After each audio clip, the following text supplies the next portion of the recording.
What's going on, everybody? This is Terminator Juice, back with another video. It's been a while. I've been slacking, but I've had things to do and snow to shovel. So today I wanted to talk about a few things. First of all, been reading the Donkey Kong Country Tropical Freeze reviews, and they're a little bit lower than I expected. I thought it'd be in the high 80s. Like an 88 average. It's at 82 right now after 47 reviews, and but that's still great reviews. I'm gonna download the game Thursday night at midnight, and I can't wait to play it. I love Donkey Kong Country Returns, and I'm looking for just more of that great gameplay and level design with the added HD visuals and the music. The composer's back from the original Super Nintendo series, so I'm excited for that. I just wanted to comment on some of the negative points that there's personal opinion, and then there's just things that don't make any sense. And it seems like the couple of the 6 out of 10s and the 7 out of 10 reviews I read, it's getting points deducted for being a Donkey Kong game. And what I mean by that is, the title's Donkey Kong Country Tropical Freeze, but they're taking points away because it plays like a Donkey Kong Country game. Even though they say that those are great games, they're taking points away from this one because it plays like the title suggests. How can you take points off for a game being what it's advertised as and what its title suggests? That's like taking points away from Grand Theft Auto 5 for being Grand Theft Auto, for being an open world game with missions. I don't understand that.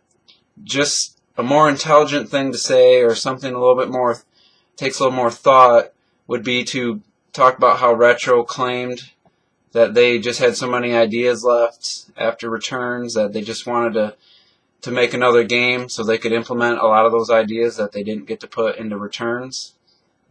And then it turns out the game's got less levels, and maybe you could say, I haven't played the game, so I don't know, but maybe they could have said, they had a lot of good ideas, but wasn't enough for a full game, and it's a little disappointing in that regard. But to take points off it for being a Donkey Kong Country game and being like you'd expect, tight, solid controls, challenge, I don't understand that. Maybe I'm just looking into it too hard. I don't really go totally off reviews. It's just funny how people will take points off of a game like a Nintendo game for just the dumbest things because they can't find any other reasons.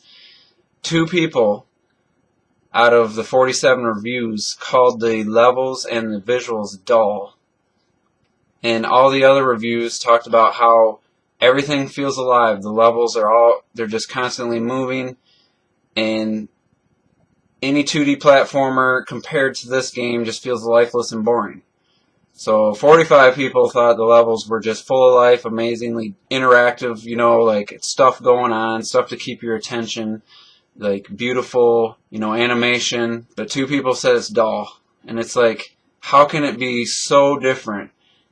Personal opinion is one thing, but calling levels dull when everything I've seen and everything everyone else said in video reviews is that they're just colorful, full of life, bright, and like amazing, and each level's different. And one last thing, all the negative reviews that I've read, or the mixed reviews I guess they're called, not one person mentioned the music. So it just makes me wonder, well actually that's a lie, because one person did say that the music was from David Weiss, was another retro aspect of the game that makes it feel dated, because the original composer came back, and that makes the game dated. Whatever. That's all I want to talk about from that. I don't care about the reviews. I am buying that game. $50. They're not even charging $60. It's a $60 game in my opinion, but they're charging $50, and I'll gladly pay $50. So, yesterday, I went over to my friend's house, and he has the PS4 sitting there, and it was paused because I came over.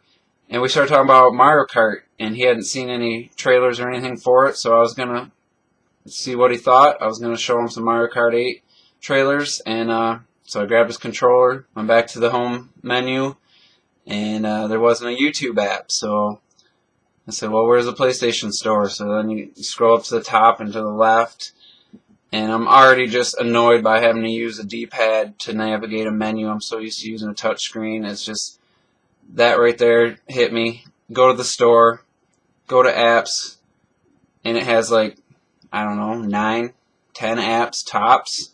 Netflix, Hulu, WWE, Voodoo Movies and all that. No YouTube, so I go to the search. And then I'm trying to frickin' type in YouTube with the stupid D-pad and the keyboard. It's terrible. I mean, I didn't realize how good I have it with the Wii U's touchscreen. And type YouTube in it, nothing could be found. It's looking through movies with the word U in it.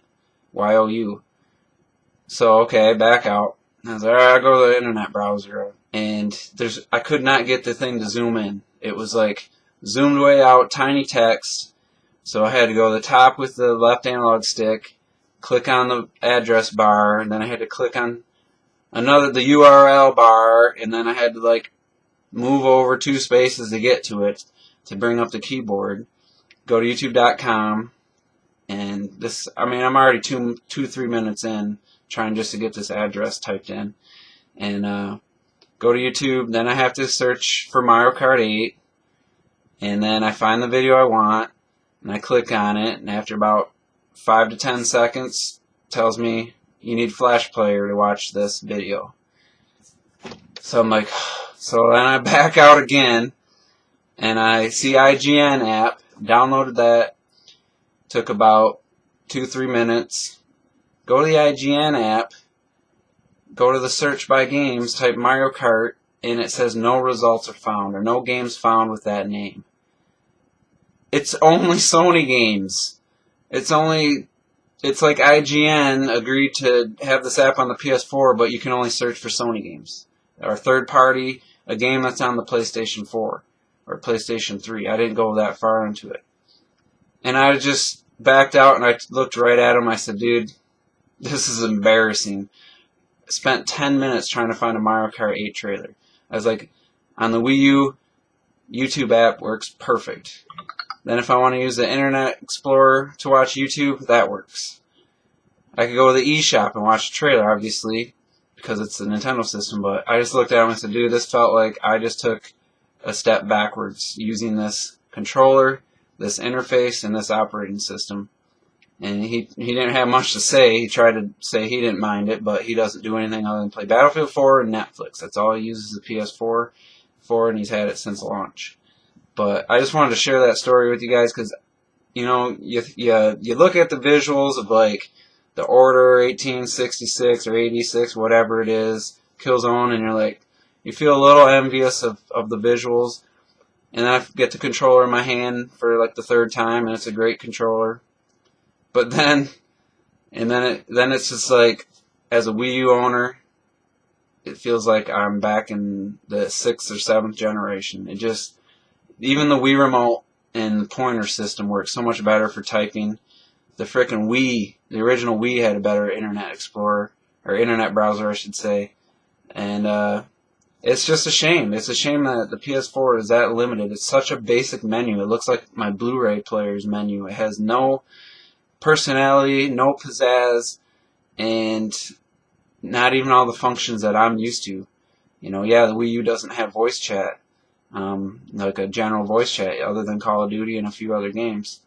But I sacrificed those for just the ease of use of the gamepad's touchscreen for typing. The Wii U is leaps and bounds ahead of the PS4, and you might not believe me if you don't own a Wii U. It might seem like a small thing because gaming is the more important factor in a home console, but be real here. People use their game consoles for Netflix, for YouTube, for internet browsers all the time in this day and age. It's like you don't know what you got till it's gone. That expression from a long time ago. It's so true. Like you don't appreciate the gamepad because I play most of my games with the Pro Controller. I plan on playing Donkey Kong with the Pro Controller. 3D World, majority of that with Pro Controller, and Call of Duty Pro Controller. I set the Wii U gamepad off to the side. For games, which is kind of sad, other than Zombie U, Nintendo Land, and Wind Waker, I usually choose not to use the game pad, but when I want to do other things, I love the gamepad for searching the browser for YouTube and all that. So that's just my story. You know, it's how I feel. I'll probably get a PlayStation 4 by either the end of this year or sometime next year. So it's not like I hate the PlayStation, but after my third time using it, I just don't see what all the hype is all about. And I know the things sound like crazy and will overtake the Wii U in lifetime sales probably by the middle of March or the end of March, especially with Infamous coming out. But I'm sorry, that's just how I feel. That's my my story, and I'm going to end this video. Appreciate you guys for watching, and we'll see you on the next one.